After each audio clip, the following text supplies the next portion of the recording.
Good evening, guys. My name is Claudia. I'm calling you from Washington, D.C., from the studio in Fairfax City. We're very humble and grateful that Lisa Gerrard and Marcello De Francisci accepted our invitation to our show. Lisa and Marcello, welcome to the show, man. Thank you. Thank you. This is a follow-up interview to the one that we did in February of this year. Well, 6 months ago now. And first, I would like to congratulate you guys on reaching 1 million views on YouTube with the video When the Light of Morning Comes. Feel free to elaborate that, Marcello, because as people don't know, right, you guys were working together and you put the album together with Lisa as well. But the videos and has taken this particular track, the particular album, into another, level altogether. And it's a lot of work to put, It's one thing to put, track that will take a long time, and then engineering, mastering, and then create another superb video as well on your own, So feel free to elaborate, the excitement when you saw that 1 million views there. We changed a couple of messages when you were close. We kept looking at it, for Exaudia, and I'm such a fan of Lisa's work that. She's such an icon in our culture that Absolutely.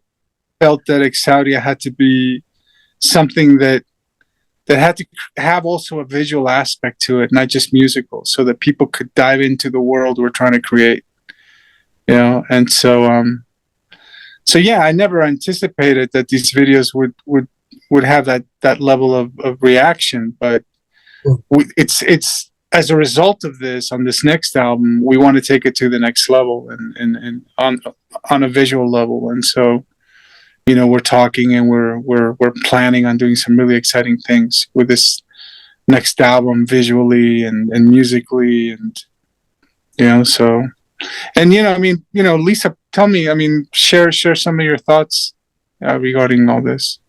Well, this particular piece was very much something that you created, and I feel very much like the ghost of the banquet, because it's your music and you took my voice and made this extraordinary construction with this, which works so beautifully with the visuals. I agree with that one person that was speaking to you, that each time I look at this, I well up inside. It's so it presses into me, and I become quite overwhelmed when I see the drama and the beauty and the fragility in this piece. It's so delicate and yet incredibly powerful.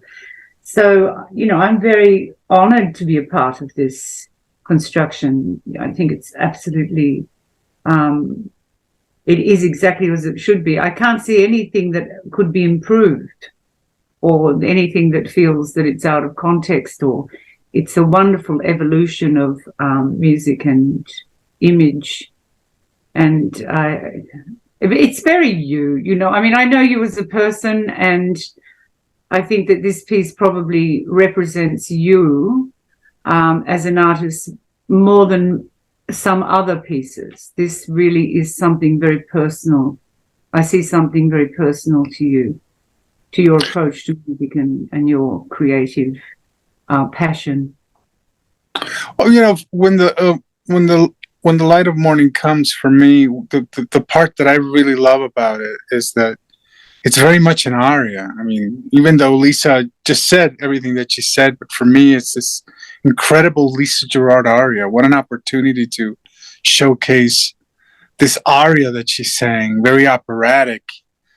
She came from the world of Dead Can Dance and very world music, but now I think her voice and what she's done with her voice and how she's kept fine-tuning her instrument is like she's gone to a whole new level. And I think this piece really showcases that. That's why, I couldn't help but to go in almost an operatic route because of the power of her voice. The vocals on this track are just incredible. And it's funny, Chris Conti sent me there's a gentleman that's doing reaction videos to music, and they sent him this piece.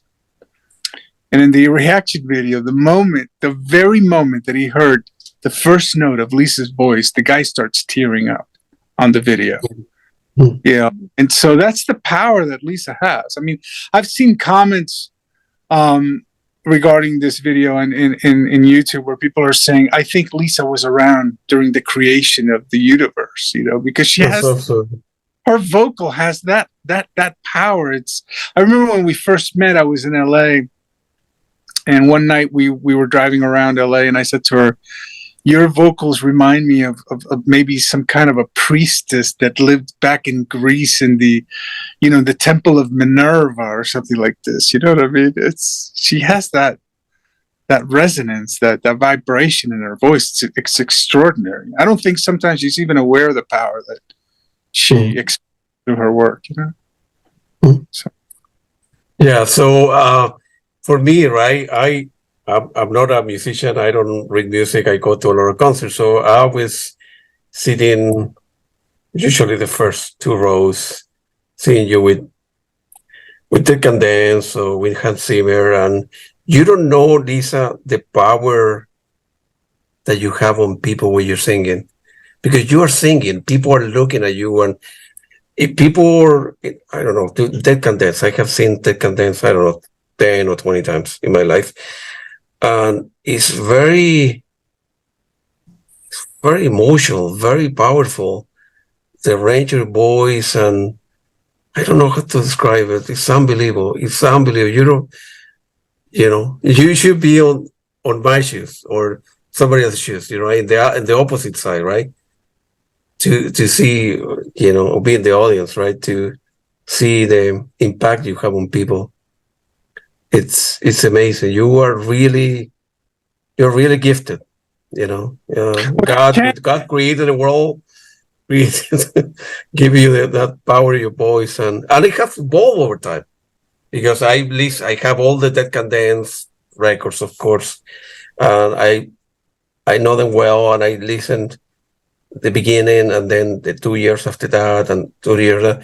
And then you start working with different movie director and doing other stuff, and definitely it has, evolved, and you are reaching out new heights, if you will. I always feel that when I sing that, a lot of people say to me, oh, what happens and what do you feel? I feel this, especially in the live concerts, that there's a kind of communion or something that happens. It's not just about me and my voice. There's something very fragile about the connection between the people that are attentive to that moment that the singing is, and that we are all in the same position, that these singings or these instructions that come from the music, which is what I'm performing, are something that is innate within the work itself. It's very delicate.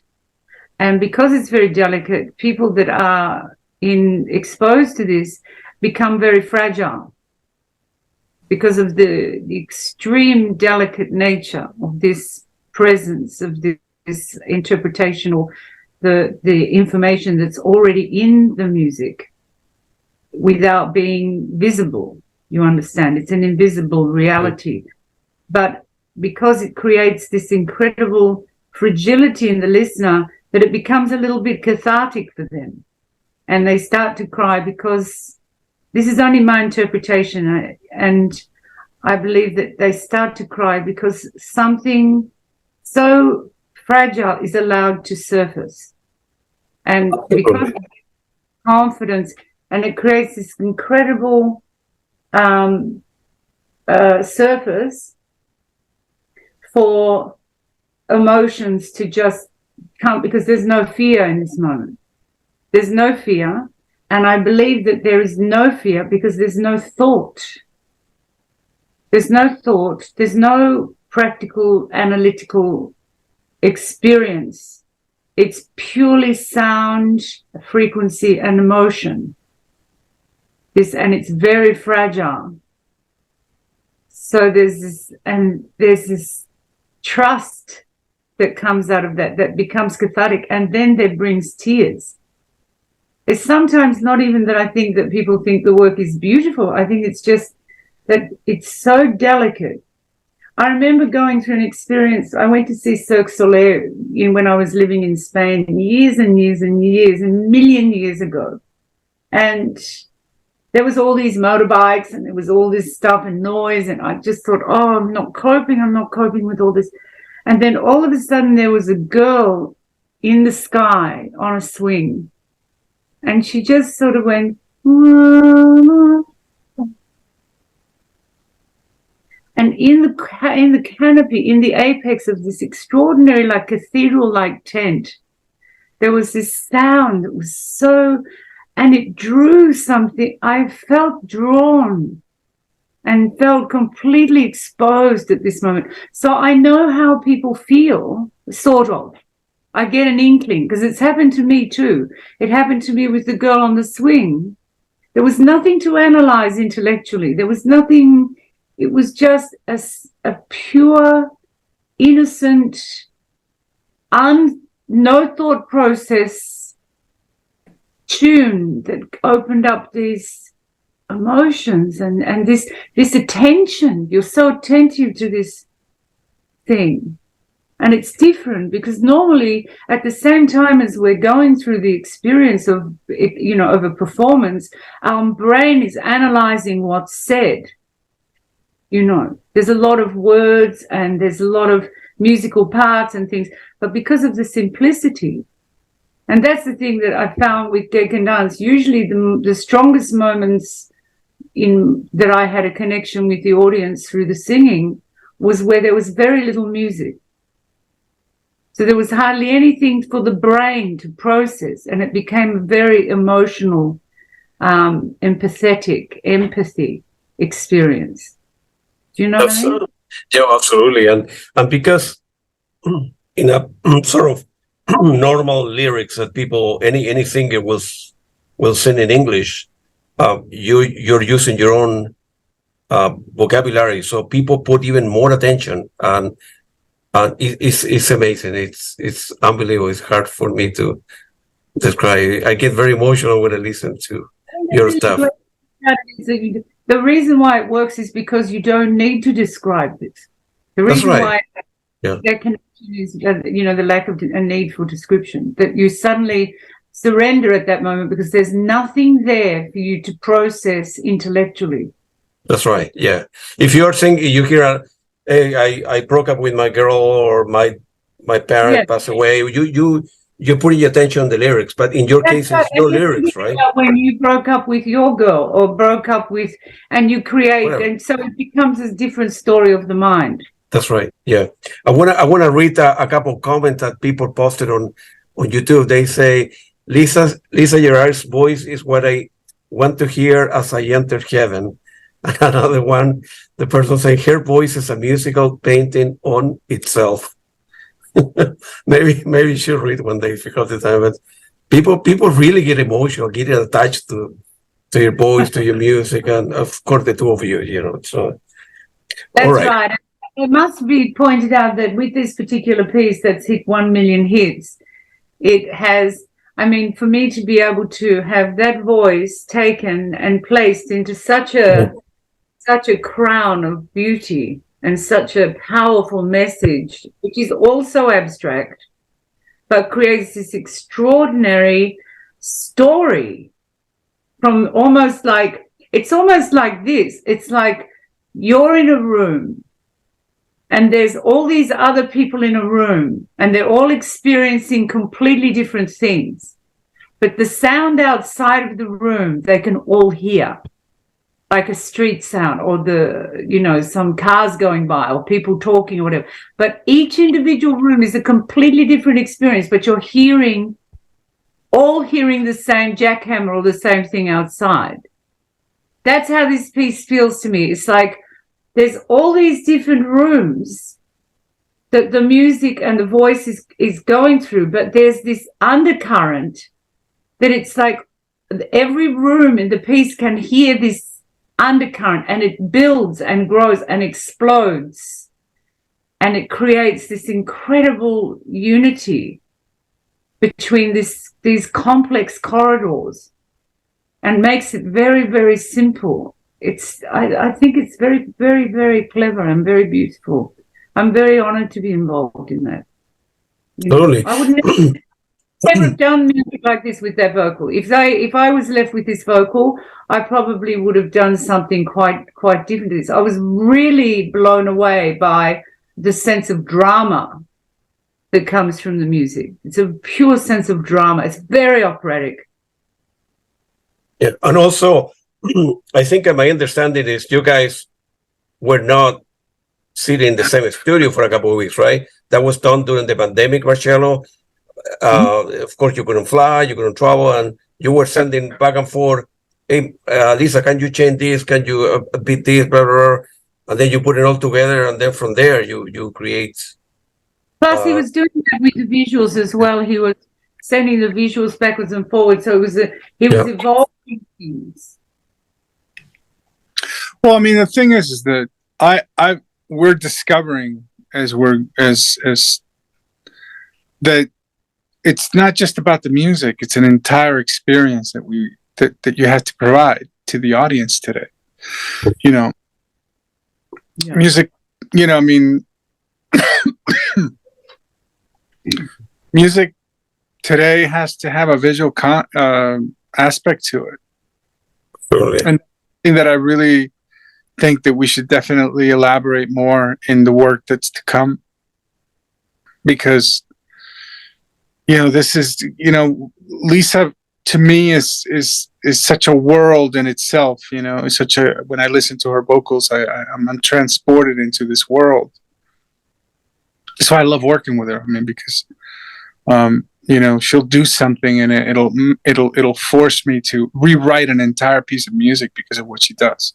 I'll send her something thinking, okay, I'd like her to sing on this, right? But then it's not that she sings on something, is that my music has to sing on her. So when I get those back, I'm like, I have to completely re-architecturalize the entire piece, because I can't deny the beauty and the writing, the compositional capacity that she has as an artist. And so all of that ends up becoming so cinematic that it's very hard for it to stand on its own, just a piece of music. It's like we have to, our sensibility goes beyond just the music, and we're like, okay, we want to express something further than just the music, And so, and the music basically, it's funny because when I was speaking with a producer actually recently, and we were talking about a film that Lisa and I are beginning to embark on collaboratively, and I said to him, look, at the end of the day, the picture's going to tell all. The picture doesn't lie. And when you write the right piece of music to the picture, you can tell it works. And instantly, if it doesn't work. Well, the same thing, if we write a piece of music, that we express something very powerful in, then the visuals are gonna basically follow the music. If it's a secondary part of the process. So. Yeah, absolutely. This is for the audience. This is the album that we're talking about, where you have it on vinyl CD. It's a beautiful album. The other track that is very well, they're all great, but in terms of the video, the Until We Meet Again has 660,000 views. So it's getting way out there. You may end up with an album that eventually will hit 1 million views on every single track. That is unheard of, You're the same person watching it over and over again, do you? No, I'm not. No, there are probably millions of people all over the world watching that all over again. It's amazing. 600,000 people all over the world, or a million, or whatever number happens to be. And every track has 5,000, 10,000 comments. My dad passed away, my dog, something happened to my dog, my family, or whatever the circumstances of folks all over the world. I was listening to his music and I was at peace. It's give me comfort.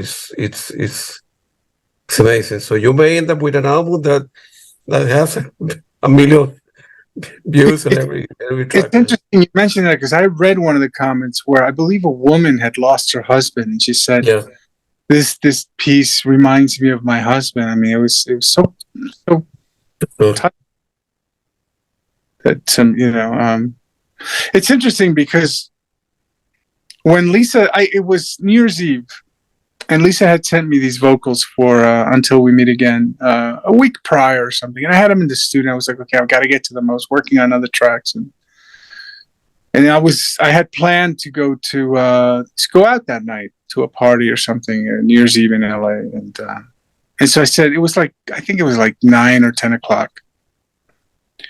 I said, well, let me listen to see what Lisa did. And I placed her vocals on the track. And I remember when I found that one performance that I could really bank on, because it I remember I literally wept, and it changed my mood in such a way that I stayed home that night, and I ended up working on that track till like 5 a.m. the next day.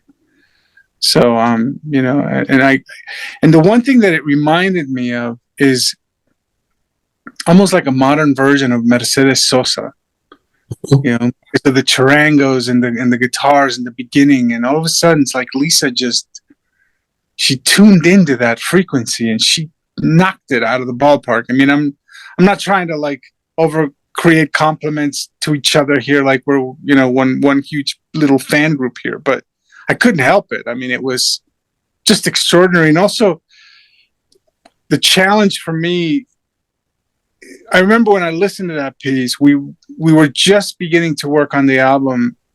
It almost frightened me, because I said, I have to make sure that I bring service to this performance, that I don't mess it up.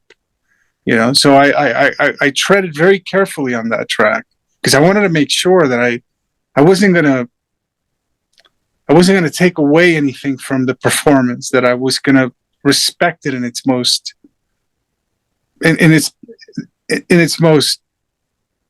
optimum way, because it was such an incredible performance that I felt a huge responsibility to it, So I'm glad it came out well, Oh, it did, man. It did. Okay, so the obvious question is, a lot of people are asking, is there a possibility of touring Exaudia in 2024, next year? Can be, 10 cities or, one country, like you did with the album with Jules Maxwell. Quite sure people are receptive, and the momentum is here now. Let's say 1 million views on every track or several tracks. A lot of people are asking. Dead Can Dance is dead for now. And of course, Lisa, I know you're working with Hans Zimmer and a bunch of other people. So, of course, you cannot predict the future, but is there a possibility in the works or anything people can do to help out, or any financier putting the money to do, 5 cities, 10 cities? Instead of Portugal, can be Spain, or can be, a concert here, a concert there, but it's more complicated because it's more expensive. You need to move the equipment and to one city or another. So have one city and do 8 or 10 tours that will be, sold out months in advance, Easy for me to ask, but difficult for you guys to answer that question. No, well, the thing is, we would love this, because there's nothing like the stage to bring another dimension to the world. Yeah. It's just the construction of, putting this together, and how do you make connections with the people that can support this vision also, and help with the promotion side of it. After COVID, we lost a lot of people in this area, and people are very nervous about, this kind of thing, because it's such an unknown quantity. It's something new. It's not like Dead Can Dance, where, you have Dead Can Dance as, the legacy of the work is 40 years old. A lot of the people that are there have grown with us from the beginning and become more. And it's such an old, long, deep journey, So you never really know what's going to happen with something like this. I personally, totally and utterly would be committed to doing something with this work, because I believe it's beautiful and could be really exciting to unwrap that other dimension that comes with the power of doing things live. But it's how to make this, a possibility. That's the thing that I think we need to get some advice on how to. Would you agree, Marcello? Yeah, I mean, being more involved in the film industry, because I was never really a recording artist. I never thought I'd fall into doing albums. It's something that I always wanted to do, but my philosophy is to keep putting work out there, and eventually the audience will, the audience and people will approach where they'll say, we want you guys to do a tour. And that's one of the reasons why in this next album, The Poetry of Life, I'm inviting, alongside Lisa, artists to be part of this effort, because I think we could create something really unique by showcasing some really, really exciting artists that have already signed on to collaborate on some of the tracks. And, my vision is very boutique always. Having a background in painting, when I learned how to paint in Seville, and I went to a school that Bartolomé Murillo founded, and so I came from that school, and studying the work of Leonardo da Vinci.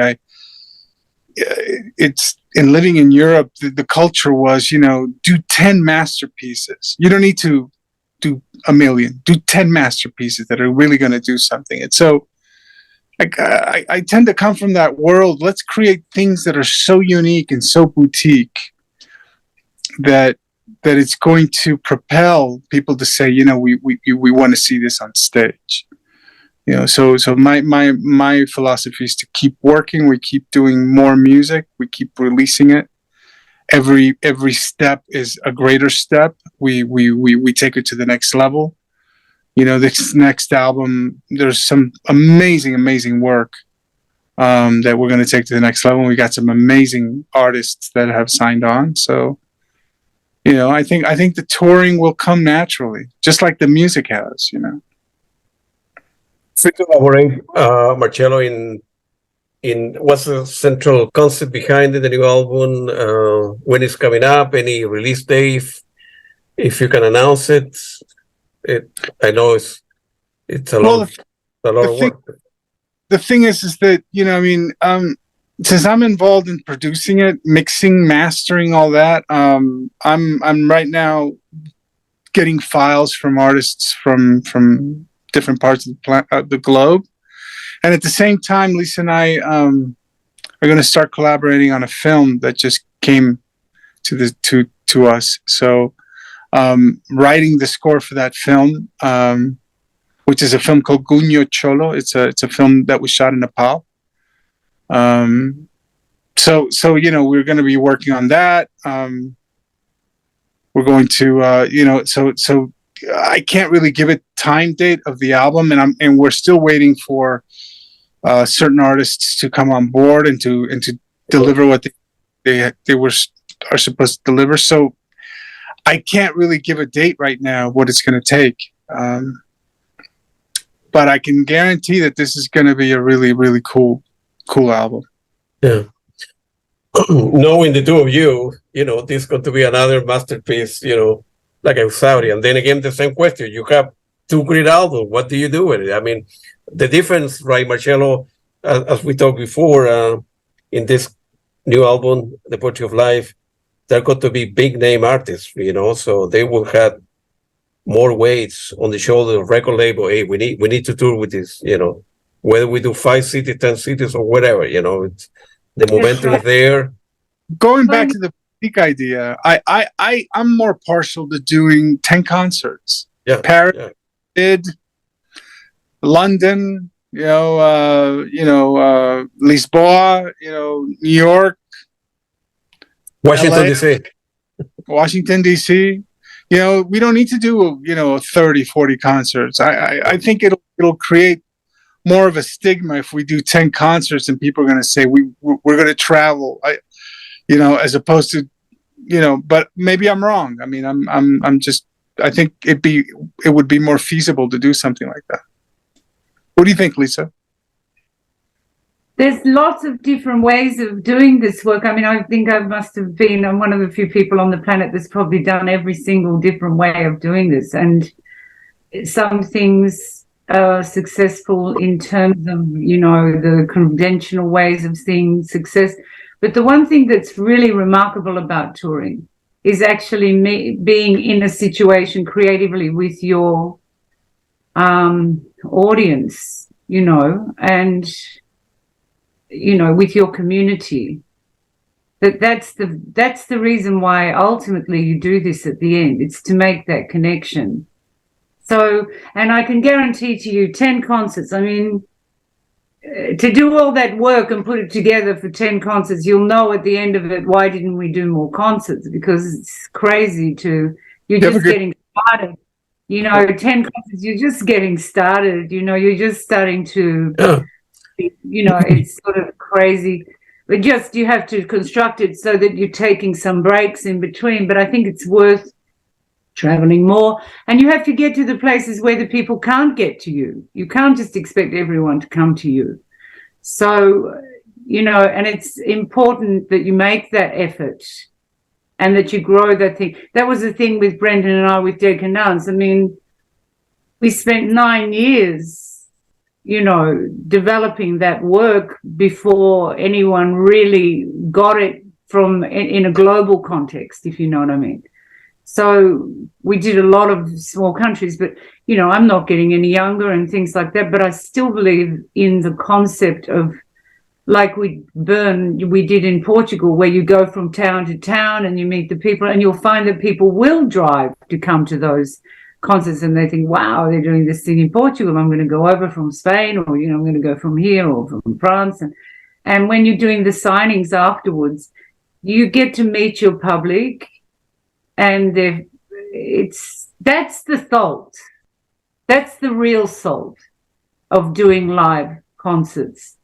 All the work is done, and then you take it and you get to create this wonderful sort of energy, soulful energy together with people that, they've worked hard all day, they've been listening to the kids screaming, and then they have this opportunity to be together in a room where they can just embrace and be embraced.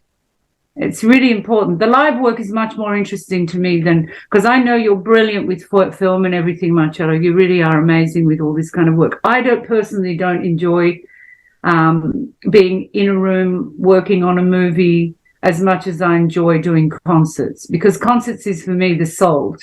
When you're working on the film with the music, with the thing that I find really exciting about doing film is unlocking the director's vision more than that connective tissue. So it's a completely different experience for me. And it's not really to say that one is better than the other, even though that sounds like a contradiction. It's that they're different. The live work is the connection soulfully that you make with a group of people or with this global community that has been touched by your work, that you get to experience another layer of that. Where the film thing is, you just work really, really hard to unlock the director's vision and figure out what you're going to make. And it's not until the film is out that you see the reaction or it as a complete context. So they're two different worlds. But I think because you've never toured before, with the greatest respect, I think once you do this, even though it's exhausting, it's so energizing. And always at the end of the concert tour, you're full of new ideas. It's like a powerhouse for growing creative ideas. And you have a lot of energy for this, Whereas when you're doing film, you have to be energized by the fact that you look at this project and think, this is a worthy project, I want to be involved in it. And your energy has to come from this. And also in the vision of your director, where how committed they are, how passionate they are. And then you pick up on those things, But then you have to, what it's like. There are days when you weep in the shower because you don't know what you're going to write. And, it's the just, how many times have you done that? I mean, I know I have just stood there and just prayed and thought, how am I going to get out of this? I can't. I don't even know what I'm going to do next. And then suddenly, and something will come. You know what it's like.